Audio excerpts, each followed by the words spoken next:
এদিকে বিরোধী দলগুলো নির্বাচনে না আসায় উপজেলা নির্বাচনকেও একদলীয় নির্বাচন হিসেবে দেখছেন রাজনৈতিক বিশ্লেষকরা। আর নির্বাচনে ভোটারদের উপস্থিতি ধারাবাহিকভাবে কমে যাওয়া নির্বাচন ব্যবস্থার জন্য অশনি সংকেত বলেও মনে করছেন তারা।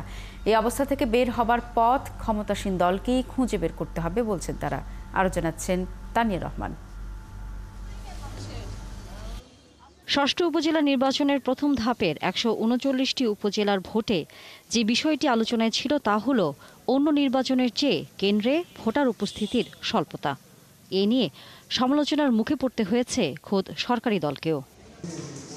দ্বাদশ সংসদ নির্বাচনের মতো একতরফা নির্বাচন হওয়ায় ভোটার উপস্থিতি কম বলা হলেও রাজনৈতিক বিশ্লেষকরা বলছেন দলগুলোর কর্মকাণ্ডের ওপর সাধারণ মানুষের আস্থা এখন আর নেই। দল হয়ে গেছে প্রধান, আর জনগণ হচ্ছে তাদেরকে শুধু সাপোর্ট করা বা না করা।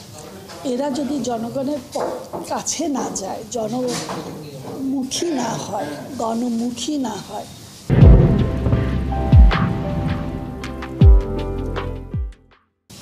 তাহলে কিন্তু রাজনৈতিক দল বিচ্ছিন্ন যে হয়ে আছে আরো বিচ্ছিন্ন হয়ে থাকবে।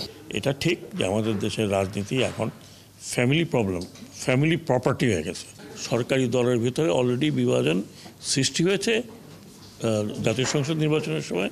সেই বিভাজনটা এখন প্রকট হচ্ছে, আরও হয়তো সামনে ইউনিয়ন কাউন্সিল ইলেকশন হবে, সেখানে আরও প্রকট হবে। বিশেষজ্ঞরা বলছেন রাজনৈতিক দলগুলোর অভ্যন্তরীণ কোন্দল মেটানো না গেলে আগামীতে নির্বাচনী ব্যবস্থা ভেঙে যাবে, আর এ দায় ক্ষমতাসীন দলকেই নিতে হবে। উপজেলা চেয়ারম্যানের আসল দায়িত্বটা কি, কার কোনটা দায়িত্ব এবং প্রশাসনের কি দায়িত্ব, তো জনগণ যখন স্পষ্ট না যে একজন উপজেলা নির্বাচিত হলে তাদের ভূমিকাটা কি, তখন এই জিনিসটা কিন্তু সমস্যার সৃষ্টি হয়। অনেক পার্টিসিপেশন নাই, দলের পতাকা না হলেও লোকে চিনে কে কোন দলের লোক, কাজে তাদের ফলোয়াররা যায়নি।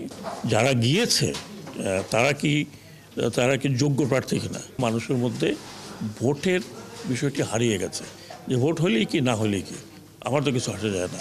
বিশেষজ্ঞরা আরও বলেন দলগুলোর দিকে তাকিয়ে না থেকে কমিশনকে নির্বাচন গ্রহণযোগ্য ও অংশগ্রহণমূলক করার সুনির্দিষ্ট দিক নির্দেশনা দিতে হবে। তানিয়া রহমান, ৭১, ঢাকা।